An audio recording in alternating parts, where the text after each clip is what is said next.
Genocide! Genocide! No kings! No kings! যে দেশের জন্ম হয়েছিল রাজতন্ত্রের শৃঙ্খল ভেঙে, সেই আমেরিকার আকাশ এখন নো কিং স্লোগানে প্রকম্পিত। নিজের দেশের নাগরিকরাই যেন বিরক্ত ট্রাম্পের ওপর। দ্বিতীয় মেয়াদে ক্ষমতা গ্রহণের পর তার বিতর্কিত সব সিদ্ধান্তের প্রতিবাদে রাজপথে নেমে এসেছে লাখ লাখ মানুষ। ওয়াশিংটন থেকে লস অ্যাঞ্জেলস, সবখানে সাধারণ মানুষের একটাই দাবি, গণতন্ত্রের পবিত্রতা রক্ষা করা। এবারের আন্দোলন মার্কিন ইতিহাসের সব রেকর্ড ভেঙে এক নতুন মাইলফলক স্পর্শ করেছে, যা প্রমাণ করে দিচ্ছে মার্কিন জনগণ তাদের গণতান্ত্রিক অধিকার রক্ষায় কতটা আপোষহীন। তবে কি শেষ হতে চলেছে ট্রাম্পের ক্ষমতা? যুক্তরাষ্ট্রে আবারও উত্তাল হয়ে উঠেছে রাজপথ।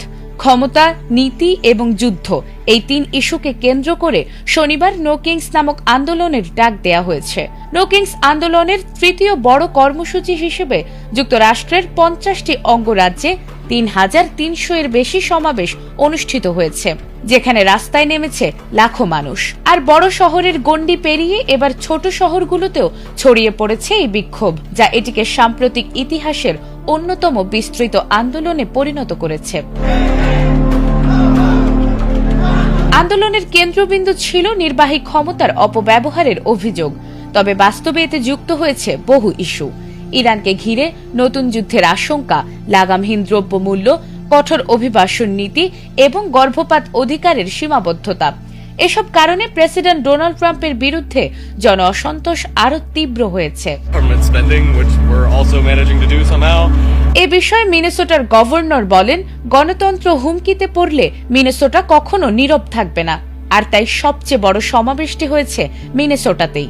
অন্যদিকে লস অ্যাঞ্জেলসেও লক্ষাধিক মানুষের ঢল নামে। অংশগ্রহণকারীরা বলছেন, অর্থনৈতিক চাপ এখন মানুষের প্রধান উদ্বেগ, যা যুদ্ধ পরিস্থিতির কারণে আরো বাড়ছে। অন্যদিকে এমন আন্দোলন ইসরায়েলেও জোরালো হচ্ছে। এর আগে গত অক্টোবরে প্রায় 70 লাখ মানুষের অংশগ্রহণে যুক্তরাষ্ট্রের সর্ববৃহৎ বিক্ষোভ হয়েছিল। আয়োজকদের ধারণা, এবারের সংখ্যা সেই রেকর্ড ছাড়িয়ে যেতে পারে। এই আন্দোলন ছড়িয়ে পড়েছে Rome, Paris, Madrid, Amsterdam, Sydney ও টোকিও সহ বিশ্বের অন্তত 15টি দেশে।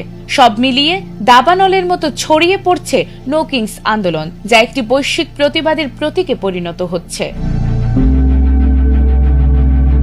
নাজমুন নাহার জান্নাত, এটিএন বাংলা।